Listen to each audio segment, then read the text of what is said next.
Dave, you've had one of the rarest experiences someone can have in the restoration this past Sunday. Whoa. Oh. You had a son leave on a mission, for a mission, and you had a son come home from a mission. Yeah. How many people in church history can say that that's happened? Well, now we're going to get all the comments. Like, we did. Welcome to Revival, a Good News Brand podcast. I'm Stephan Taeger. And I'm Dave Butler. Here we focus on the good news. 3 headlines each about the thrill of being a person of faith. We are so glad you're here. Yeehaw. What was it like, Dave? I really have not, I haven't processed it yet. I still have to process. It was interesting how so many people thought I was so cool, which it was. Yeah. And I was like, I'm still like trying to feel both conflicting emotions at the same time. Yeah. So I'm going back and forth all the time. I was like, is this a happy day? I mean, I think it always is, but like also like so sad. Like we had this day and everyone was over and I love stuff like that. And then Christian had to say goodbye to my mom and dad Sunday night because they were in town for it. And then like that was his goodbye for his mission. And Christian and my dad are like the best of buddies. And it's like, I was like, I retire from this. You know, this is an unsponsor. The unsponsor of this podcast is sending children off out of your house. It's terrible. So, but also just so awesome, but so dumb too. And just, anyways, it was so cool. I don't know. I think people say you're not supposed to take pictures in church, but I don't know why people say that because I took so many of them just sitting up on that stand together, and so did everybody else, and they all sent it to me. And it was just like.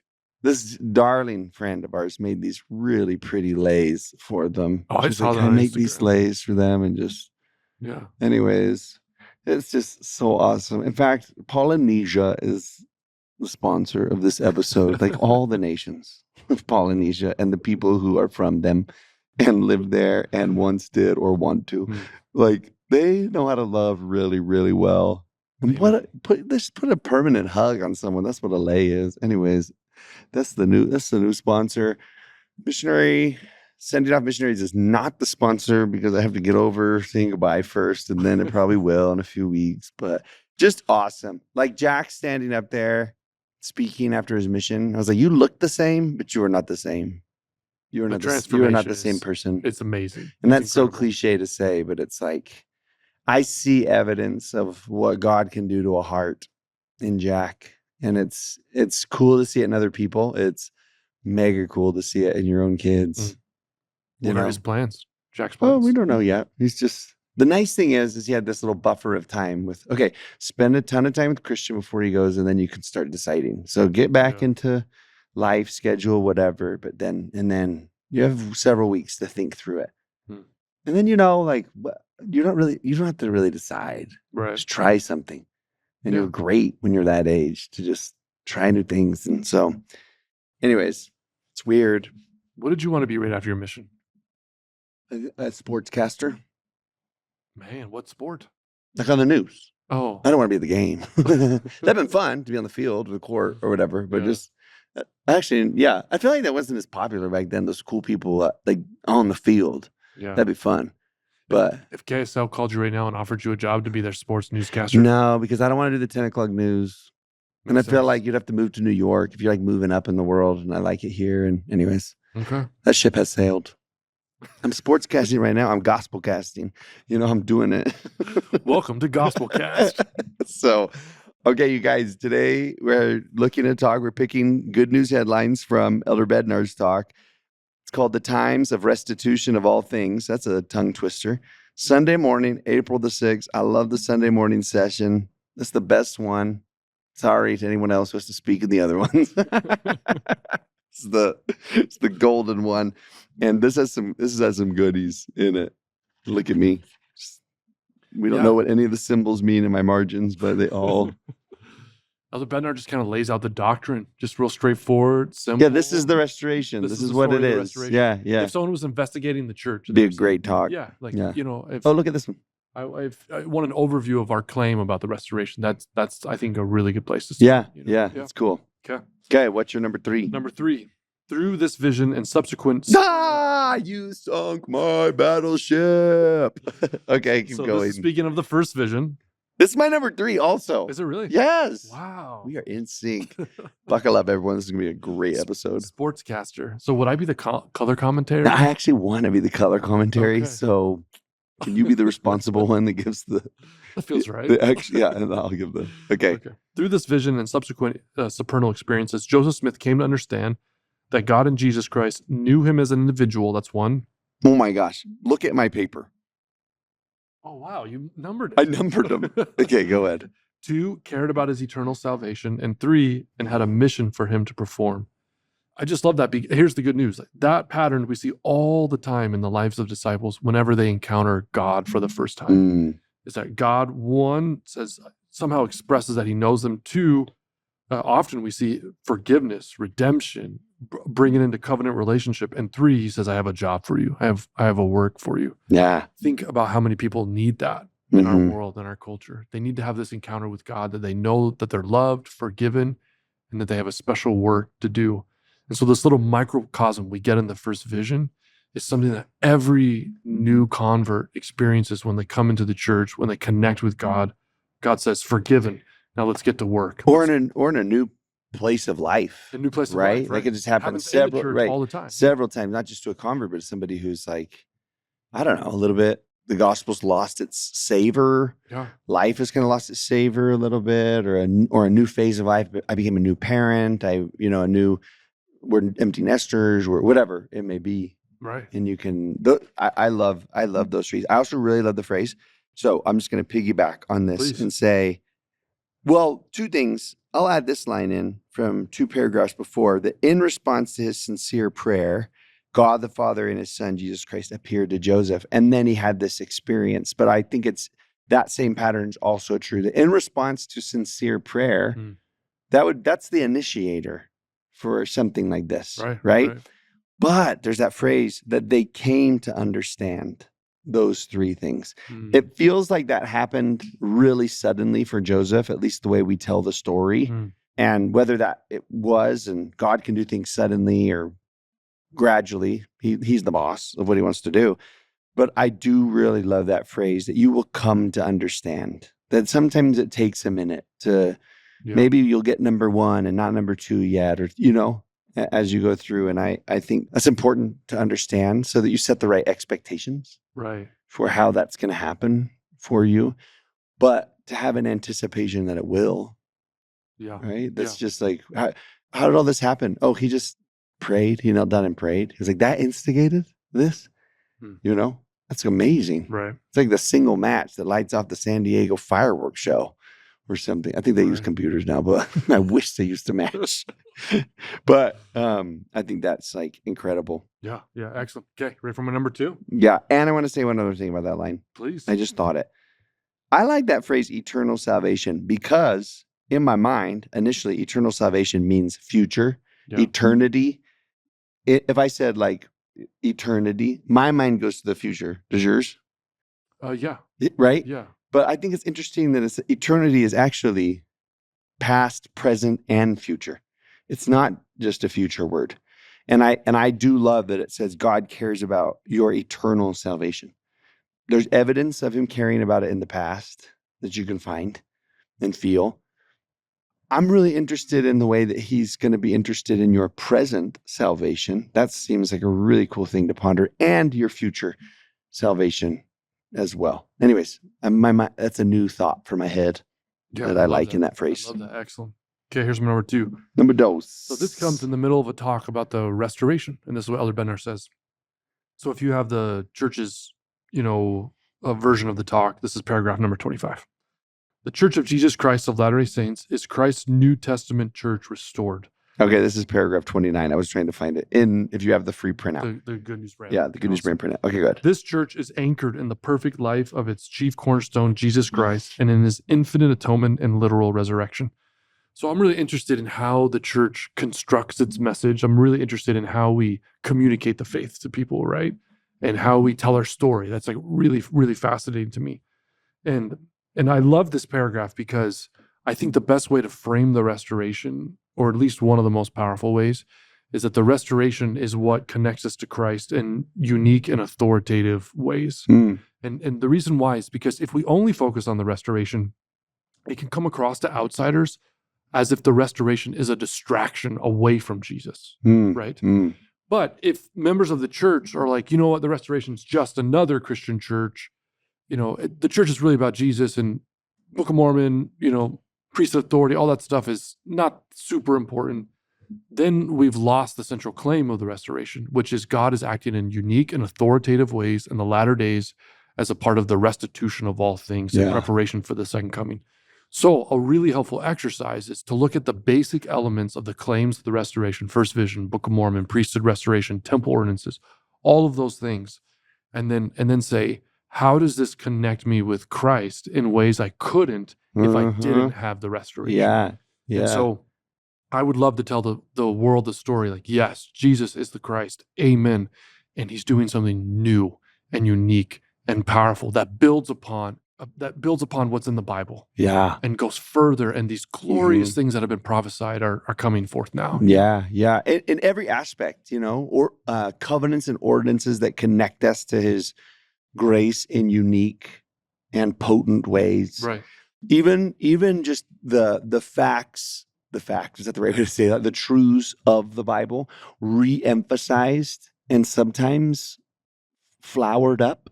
Right. I don't know. Expanded. Truths revealed. Yeah. I mean, for example, we just did in Don't Miss This for Sunday school, section 76. Right. And that's so expansive about how big the grace and goodness of God are. The Bible is very clear that God is gracious and good. And section 76 is one example of restoration scripture that says, and this is how good. Let me zoom you in on some of the details. That's funny to call that section detailed because it's so expansive, but Right. Anyways, I'm really liking that idea and thought. Another example is you have this verse in Malachi chapter 4 where it says, there'll come a time when the fathers will turn to the children and the children will turn to their fathers. And if you look at traditional Christian commentary on that, like scholarly commentary, if I remember correctly, they'll say something like, someday there will be a reconciliation that will happen going back to Adam. And you're like, that's really beautiful and powerful. The restoration says, God is going to start doing that now. Yeah. That's how. And this is, So if I knocked on someone's door and I said, I'd like to tell you about Jesus Christ, and they say, oh, brother, I already believe in him, I would say, fantastic. That's great. He's doing something new, something powerful. He's fulfilling the promises of old. Would you like the power of Jesus Christ, for example, in your family relationships? Yeah. Here's the temple. You can invite the power of God, that sanctifying power, into your marriage, into your family relationships, extending all the way back to Father Adam and Mother Eve. You know what? That's a really cool exercise. That question that you asked is just say, like, take the elements of the restoration and how do they uniquely and potently connect me to Jesus? That's what they do. The truths of it do that. The practices of it do that. Yeah. Listen, this makes it worth it to send out missionaries, Dave has changed his mind. They're becoming a sponsor slowly and surely. You just have to strip away just a lot of the cultural baggage and humanity from all of this to see, which I really appreciate about this talk. Let me just present to you the simple majesty of what this is, right? In practice, it's going to be clunky because we're people. Right. But in theory and in experience, it works. Right. Absolutely. There's no question. I mean, Alma says, Alma 32, you want to know? Give it a try. Yeah. See what happens to your world. Yeah, watch. Yep. That's so cool. Okay, that was so awesome. All right. My number dos is this one where it's talking about the translation of the Book of Mormon. This is so obvious, but it just thumped me this time as I read it, where it says Joseph Smith was given the gift and power of God to translate an ancient record. And then it just talks a little bit more about that. And I want to take the story of the translation of the Book of Mormon as evidence of what God can do with such an ordinary person. Love that. There's something about that we see. You see that biblically, Old Testament, New Testament, right? Regular folk, Esther, Moses, Peter, right? And I just like that you're watching that pattern continue. The story of the restoration gives more examples of, this is not a story of look how cool Joseph Smith is. It's a story of look how cool God is. Look what he can do with a farm kid. You know, he can wow, he can do some amazing things with people. And then that just makes the potential for everybody that you meet so exciting. I mean, like I was just saying about Jack, I can say the very, very same thing. I was like, look at what God did with, I mean, obviously I think he's extraordinary, everybody, but look what God did with such an ordinary kid, you know? Yeah, in that sense, the messiness and the complicated nature of church community is actually something that can to build faith, to help us to see the hand of God even more. Yeah. You know, when we read those stories and say, oh, God can work through someone just like me to do great things, you know? Yeah.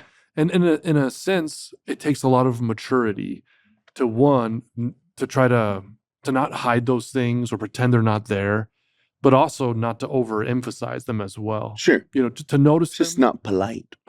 You know, that's what I've always thought, right? It's just not polite to overemphasize people's weaknesses, you know? But the presence of them is evidence of the grace of God, right? The grace of God comes in against a backdrop of messiness and weakness. That's where it's needed. That's where it excels. That's where it thrives. That's where it grows, right? And so, you know, to set up the scene. Right. But I've always just thought, I'm not afraid of people's past mistakes, you know? I'm like, yes, I know the current president of the church has flaws, but it's not polite to talk about people's flaws. That's like kindergarten stuff, you know? It really is. It really is. Yeah. And it's a reminder that I've been invited to the table with Jesus as well. Yeah. You know, the fact that, you know, I mean, every single person in the world has parts of them that they're like, oh man, that's embarrassing or whatever, you know, weaknesses and you just think, and yet God still is inviting me to be a part of his work. And so we all sit at this table with the Savior at the head, and we're all, you know, we're kind of trying to hide our flaws and faults and mistakes and weaknesses. And at a certain point, you know, we can be honest about that truth and enjoy the meal that the Savior's providing. Yeah, yeah. Because there's two truths there that are both important, right? And one is, I'm thinking about this with, you know, that there's that rotunda in the Rome Temple Visitor Center and has all the statues of the apostles that are there. On one end, you look at them and they all look the same. And so you could be tempted to think, I think you have to be a certain way, you know, you're just all exactly alike. And so someone might be like, oh, I don't actually have a spot here because I don't look like that. This is untouchable, right? Is the kind of thought. When you learn their stories, you actually realize, oh, God uses impetuous people.